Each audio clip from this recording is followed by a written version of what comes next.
से हैं बच्चों। आज मैं ऑनलाइन टीचिंग के माध्यम से शास्त्री प्रथम खंड के छात्र छात्राओं के लिए प्राचीन भारतीय इतिहास के अंतर्गत गुप्त काल को भारतीय इतिहास में स्वर्ण युग कहा जाता है, उस पर चर्चा करेंगे। पिछले क्लास में हम लोग गुप्तकालीन स्वर्ण युग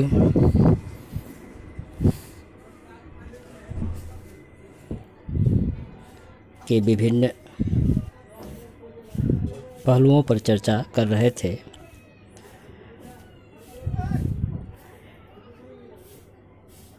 विशेषकर गुप्त काल को स्वर्ण काल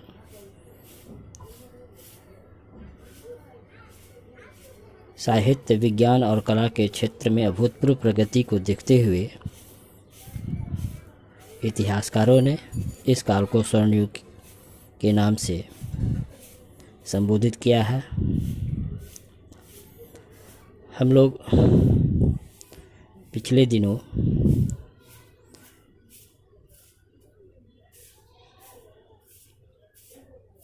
गुप्त काल को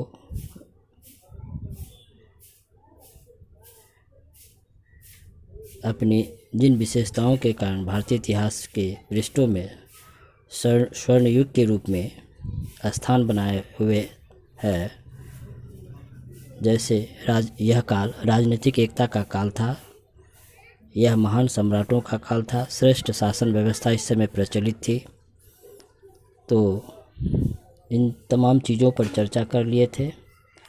आज हम लोग आगे आर्थिक समृद्धि का काल तथा गुप्त काल धार्मिक सहिष्णुता, साहित्य, विज्ञान और कला के क्षेत्र में चरमोत्कर्ष का काल था, जिसकी चर्चा हम लोग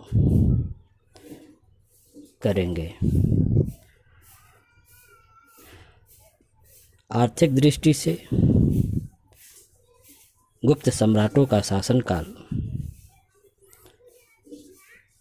समृद्धि का काल रहा। हालांकि इस समय लोगों की जीविका का प्रमुख साधन कृषि कार्य था, लेकिन कृषि के अलावे इस समय व्यापार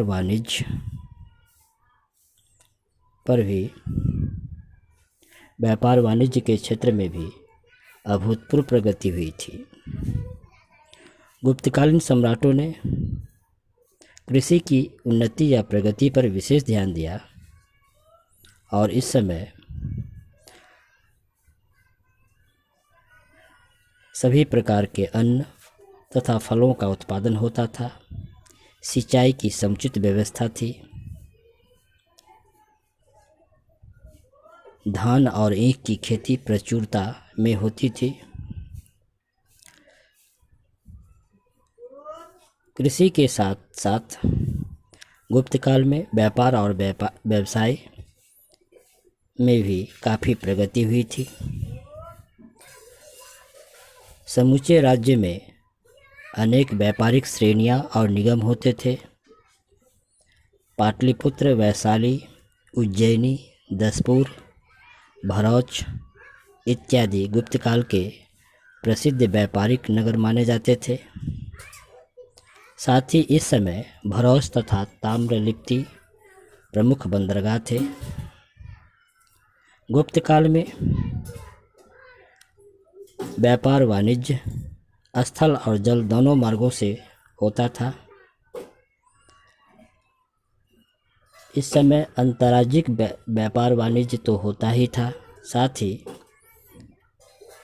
भारत का व्यापार दूसरे देशों से, विशेषकर अरब, फारस, मिस्र, रोम, चीन, दक्षिण पूर्वी एशिया से भी व्यापार वाणिज्य होता था। दूसरे देशों में भारतीय वस्तुओं की इस समय काफ़ी मांग थी। और जलीय व्यापार हेतु इस समय बड़े बड़े जहाजी बेड़ों का निर्माण किया गया था, क्योंकि जावा के बोरोबुदुर स्तूप के ऊपर जहाज के कई चित्र हमें अंकित मिलते हैं, जिससे इस बात की सूचक है कि भारतीयों ने इस समय बड़े बड़े जहाज़ों द्वारा वहां प्रवेश किया था। सुप्रसिद्ध कलाविद आनंद कुमार स्वामी के शब्दों में गुप्त काल ही भारतीय पोत निर्माण कला का महानतम युग था, जबकि पेगु, कंबोडिया, जावा, सुमात्रा, बोर्नियो में भारतीयों ने उपनिवेश स्थापित किए और चीन, अरब तथा फारस के साथ उनका व्यापारिक संबंध था। इस प्रकार कहा जा सकता है कि गुप्त युग या गुप्त काल भारत में आर्थिक संपन्नता का काल रहा। अब हम लोग गुप्तकालीन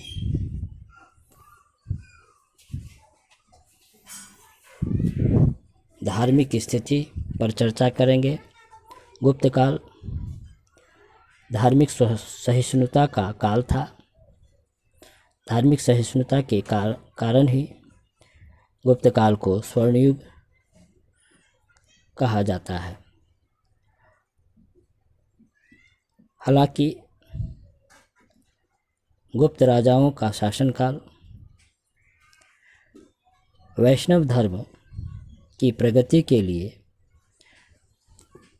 प्रख्यात माने जाते हैं, अर्थात इस समय के शासकों ने वैष्णव धर्म के क्षेत्र में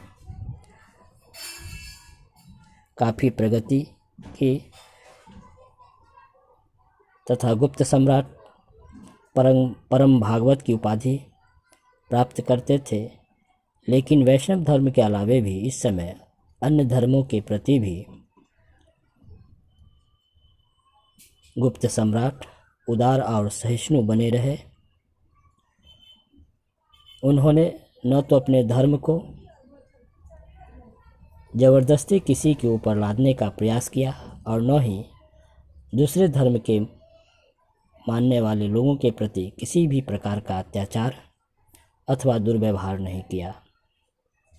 वास्तव में यदि देखा जाए तो गुप्त काल धार्मिक सहिष्णुता का काल रहा, जिसमें ब्राह्मण, बौद्ध, जैन तथा विभिन्न मत और धर्म के मानने वाले लोग परस्पर प्रेम और सौहार्दपूर्वक निवास करते थे। गुप्त राजाओं ने बिना किसी भेदभाव के, यहाँ तक कि उच्च प्रशासनिक पदों पर भी विभिन्न धर्म के मानने वाले लोगों की नियुक्तियां किया करते थे, क्योंकि महान गुप्त सम्राट चंद्रगुप्त द्वितीय ने अपने परराष्ट्र मंत्री के रूप में वीरसेन का नियुक्त किया था, जो शैव संप्रदाय को मानते थे, जबकि आर्मकाइव नामक बौद्ध चंद्रगुप्त द्वितीय की सेना का एक उच्च पदाधिकारी था।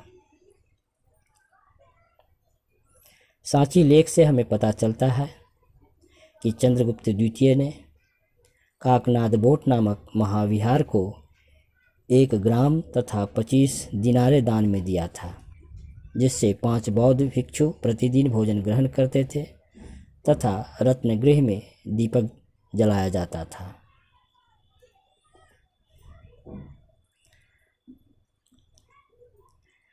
वहीं दूसरी ओर महान गुप्त सम्राट स्कंदगुप्त के समय में मद्र नामक व्यक्ति ने 5 जैन तीर्थंकरों की पाषाण या पत्थर निर्मित प्रतिमाओं का निर्माण करवाया था। मथुरा में गुप्त काल की अनेक जैन प्रतिमाएं हमें प्राप्त होती है। इस काल में बौद्ध धर्म का भी व्यापक प्रचार प्रसार हुआ था। चीनी यात्री फाहियान के विवरण से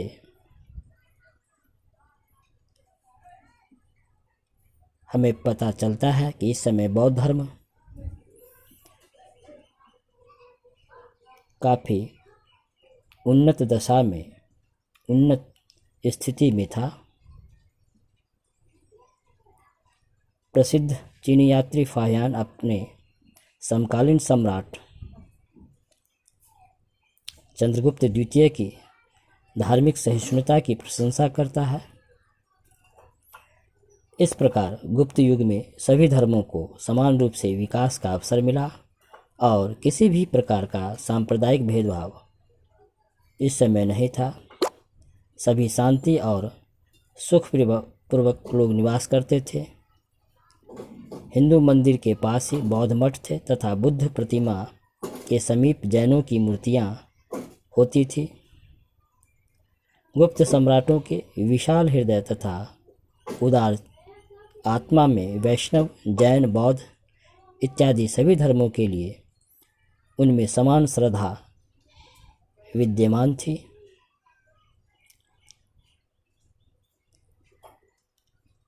इस प्रकार गुप्तकाल धार्मिक सहिष्णुता का काल रहा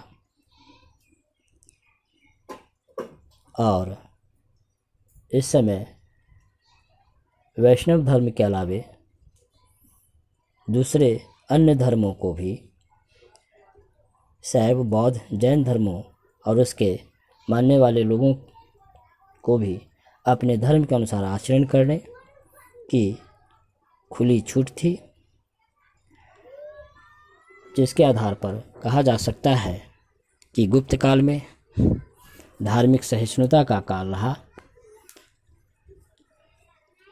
और धार्मिक सहिष्णुता के आधार पर इतिहासकारों ने गुप्त काल को स्वर्ण युग कहा है।